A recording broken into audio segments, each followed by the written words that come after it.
한 친구의 생일날 왕따 취급당하는 소녀가 초대를 받습니다. 그녀의 이름은 케이시. 이날 생일의 주인공인 클레어는 케이시에 대한 얕은 동정심으로 초대를 했던 겁니다. 그리고 아버지에게 그녀를 무시하듯 이상한 친구로 소개를 합니다. That's what happens when you do a mercy invite. She gets detention a lot, and she yells at teachers sometimes. Maybe she can Uber. I seriously believe that we can go home now. 하지만 어른답게 그녀의 아버지는 케이시를 존중하며 집까지 바래다 주기로 합니다.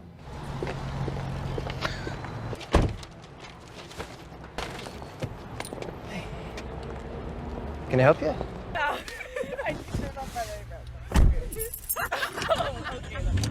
Do that. Point why I'm showing A genius.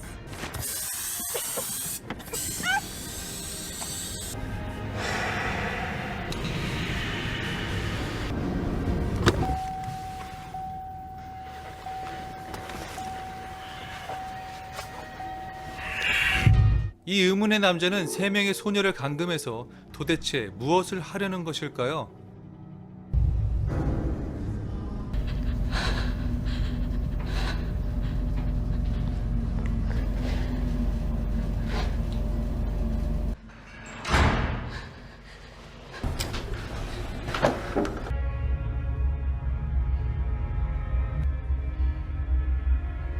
I choose you first.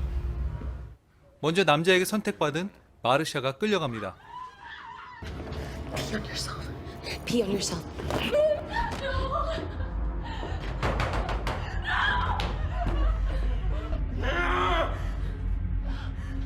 케이시의 조언으로 소변을 본 마르샤는 남자의 손에서 벗어났지만 여전히 큰 충격에 빠져 있었습니다. 그리고 케이시는 어린 시절을 회상하기 시작합니다. And here it comes, a freak of nature like this. 허풍 떠는 삼촌의 사냥 이야기를 들으며 케이시와 그녀의 아버지는 장난스럽게 비웃습니다. 누가 봐도 행복한 가족의 일상 같았습니다. Where are you supposed to look when you shoot Casey? At the body. And why was he looking at the rack? Because you had buck fever. 현실로 돌아온 케이시는 이 위기를 벗어나기 위해 힘을 모으자는 클레어의 얘기를 무시합니다. We should fight him. We should drop a crazy ass bomb on him. I took 6 months of Kempo karate class. 쇼핑몰에서 6개월 배운 가라데로 남자를 쓰러뜨리자니 기가 찼을 겁니다. Claire's smart. Let's listen to her. 케이시는 다시 아버지로부터 사냥을 배우던 어린 시절을 떠올립니다. You're aiming, Casey. You're gonna shoot under it or behind it. You'll learn to stay with it. 아버지가 들려주는 사냥 이야기는 너무나 행복한 기억이었습니다. Bucks. 그런데 왜 하필 이렇게 납치, 감금된 상황에서 그녀는 과거의 기억이 떠올랐던 걸까요? 한편 의문의 남자는 평소 자신의 상담을 맡아주던 플래처 박사에게 도움을 청하는 이메일을 보냈고 박사와 만나게 됩니다. What, you mean the email? Just the usual things, just feelings of being overwhelmed. Did something happen, Barry? You live alone? You know this. I'm sorry, I just meant how long. I'm doing much better. I shouldn't have emailed you. Did something happen? Don't worry. 그런데 남자는 아무 문제 없이 잘 지낸다며 박사를 안심시키고 다시 돌아갑니다. 박사는 뭔가 불안함을 감추지 못한 채 그를 돌려보냅니다. He's back. There's a lady outside. Dennis, admit what you've done. Don't get upset. I thought the email had this under control. Please tell me it's not too late. The food is waiting. We're here! Help us! We're in here! What is this? How many are there? Don't worry.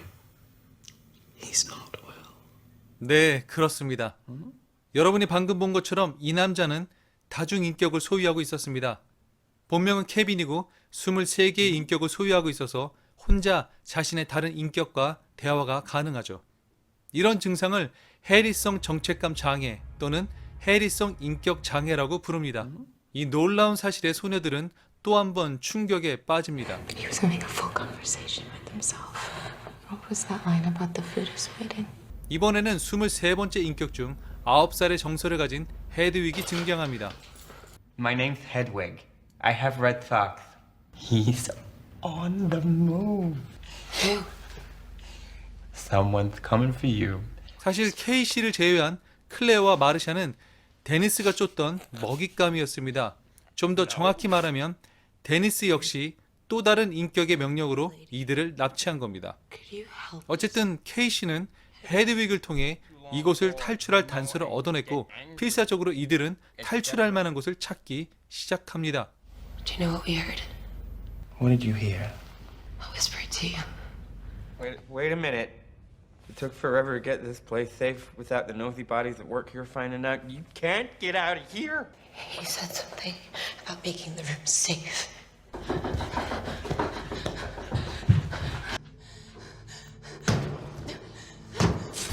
Casey, you're right. There's something here. You can't let him in. You can't let him in. It's our one chance.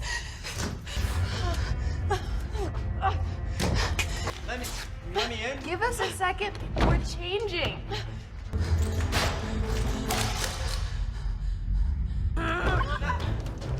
You're gonna get me into trouble.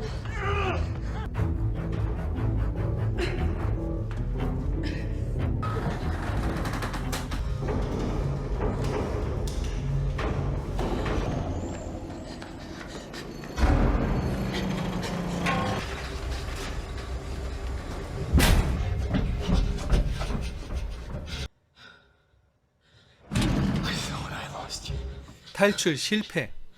이후로 클레어는 독방 신세가 됩니다. Take off your skirt, you take off your shirt. Clothes you got all dirty from the dust. 플래처 박사는 케빈 같은 환자가 단순한 인격 장애가 아니라 실제 생각만으로 자신의 호르몬의 변화를 주며 신체적 변화도 줄 수 있음을 주장합니다.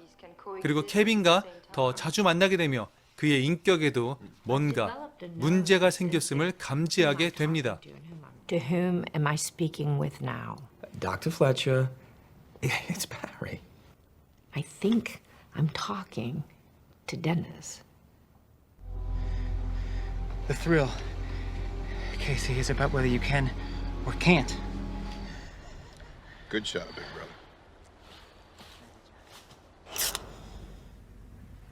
I have your meal, sleepyhead. 아지트에 돌아온 케빈은 패트리샤로 돌아와 이들에게 샌드위치를 제공합니다. Come along. We'll have a proper meal.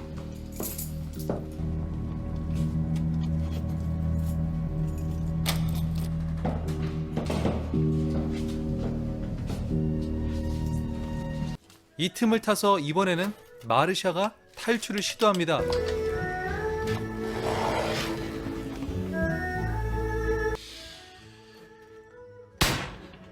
It's crooked.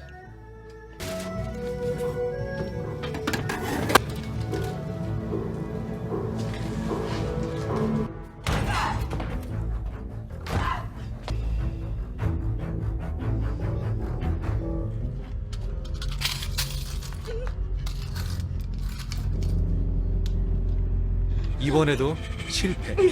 상황은 점점 악화되어 가는 것만 같습니다. I like this shirt. Have you seen him, Beast? No, can I kiss you? Okay.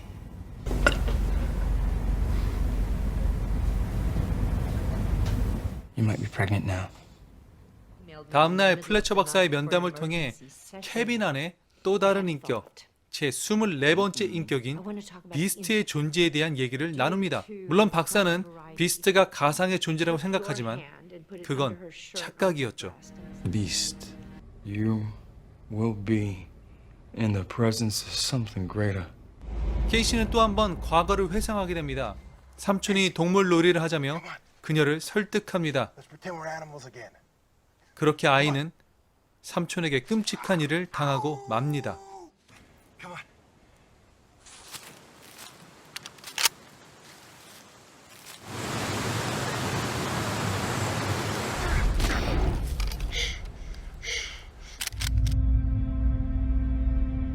한편 뭔가 중요한 일을 준비하던 케빈은 박사와 다시 만나게 됩니다.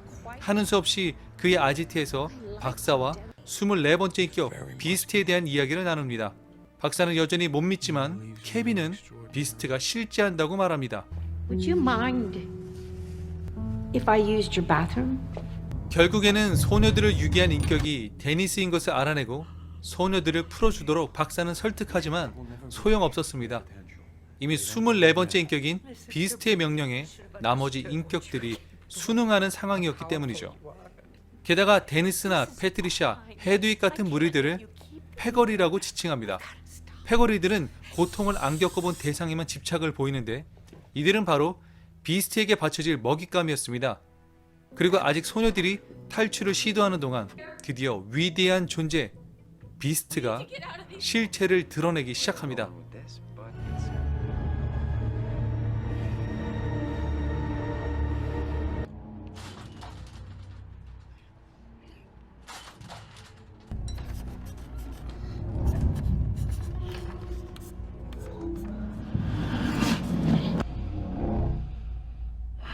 Thank you.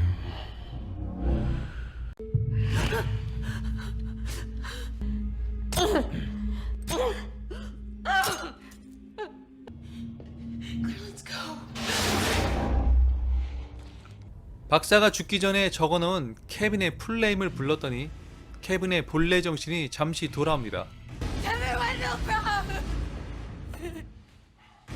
그리고 자기를 죽여달라며 총과 실탄이 있는 곳을 그녀에게 알려줍니다. You killed me. 하지만 결국 패거리에게 정복당한 케빈은 비스트가 다스리게 됩니다.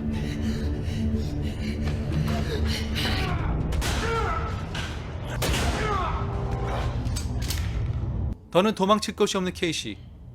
비스트 또한 다른 소녀들처럼 그녀를 물어 뜯으려 하다 갑자기 멈춥니다.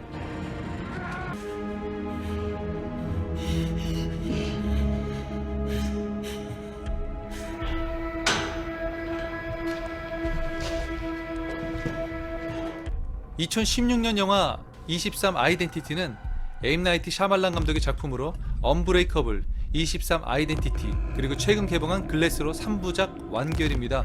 물론 글래스를 관람하기 위해서는 제1부인 언브레이커블도 함께 봐야 합니다. 이번 리뷰는 제2부의 내용을 소개한 것으로 이해하면 됩니다. 결말은 케이시가 동물원 관계자에게 발견돼 무사히 구출되고 수년간 자신을 성폭행한 삼촌의 집에 돌아가지 않겠다는 그녀의 의지가 담긴 눈빛으로 마무리됩니다. 또한 언브레이커블의 주인공 데이빗 던이 출연하는 쿠키 영상도 나옵니다. 그러나 이 모든 관계를 다 설명하라는 건 아니고 나머지 제1부, 2부 영화는 직접 시청하길 바랍니다. 결말을 알고 봐도 다시 보는 게 여러분에게 도움이 될 겁니다. 이 영화에 대한 평가와 느낌은 사람마다 다를 겁니다. 그중 제가 느낀 건 이렇습니다. 어린 시절 부모로부터 학대를 받은 케빈이 어려서부터 삼촌에게 학대받은 케이시를 보며 같은 부류로 받아들였다는 겁니다. 고통을 겪어보지 못한 자는 불결하며 오직 고통을 겪은 자만이 진화할 수 있다, 발전할 수 있다, 그런 의미죠. 반대로 클레어나 마르샤는 그런 게 없습니다. 가정의 안정감, 행복, 친구들 사이에서 인기를 누리던 소위 잘나가는 사람, 금수저까지는 아니더라도 고생 한번 안 해본 사람들이죠. 그래서 이들은 타인의 고통에 대한 이해가 결여되어 있습니다. 아니, 이해하려 들지조차 않죠. 오히려 자신들이 케이시 같은 사람을 동정하기 때문에 스스로 의롭다, 더 나은 인간이라 생각하기까지 합니다. 이런 우월감이 얼마든지 자신보다 약자인 자들을 무시하고 경멸할 수 있는 가능성을 드러냅니다. 거기에 상처받은 자들은 케이시처럼 계속 움츠려 들던지 아니면 비스트처럼 폭주하여 무섭게 저항하는 존재가 되기도 합니다. 또한 사람들에게 케빈의 비스트는 공포의 대상으로 보여질 수 있습니다. 그런 멀쩡하고 좋은 이웃 같아 보였던 케이시 삼촌이 보여준 비스트는 여러분 눈에 어떻게 보이던가요? 둘 중 누가 더 역겹고 두려운 존재로 보이나요? 인간은 누구나 사회 적응을 위한 다중의 인격을 갖고 있다고 봅니다. 그것을 얼마나 안정적으로 활용하느냐의 차이일 뿐이죠. 혹 비스트란 존재가 저와 여러분 안에 있을지도 모릅니다. 케이시 삼촌처럼 자신의 욕망을 채우려는 비스트, 케빈처럼 자신을 보호하기 위해 탄생한 비스트, 케빈보다 과거의 고통에서 벗어나지 못해 삼촌 집에 순응하며 살아야 했던 케이시가 전 더 시선이 갔습니다. 그녀는 삼촌이라는 비스트에게 길들여져 학대받으며 그 괴로움에 자해까지 하며 지내왔죠. 그러나 케빈이라는 비스트를 만난 이후로 그녀는 삼촌에게 저항할 의지가 강해지게 됩니다. 분명 클레어나 마르샤 입장에서 케빈은 정신병자의 납치범일 뿐입니다. 하지만 케이시에게 케빈은 그와 비슷하면서도 한편으로는 자신의 지옥 같은 삶을 끊을 수 있는 동기가 되었습니다. 만일 케이시가 케빈을 만나지 못했다면 그녀의 남은 삶은 어땠을까요? 아마도 죽지 못해 사는 지옥 아니었을까요? 그렇다고 케빈의 비스트가 영웅이라는 건 아닙니다. 다만 상처 때문이건 욕망 때문이건 인간은 얼마든지 사람을 해할 수 있는 비스트를 자신 안에 키워낼 수 있다고 봅니다. 요즘같이 혐오와 대립, 보이는 폭력과 보이지 않는 폭력이 만연한 시대에 살며 어쩌면 우리 안에 이미 비스트가 자라고 있을지 모릅니다. 그 비스트가 케빈처럼 아니면 케이시 삼촌처럼 언제 드러날지 누구도 장담 못합니다. 최소 이 비스트를 소멸시키진 못하더라도 어떻게 다스려야 할지 고민해볼 필요는 있지 않을까요?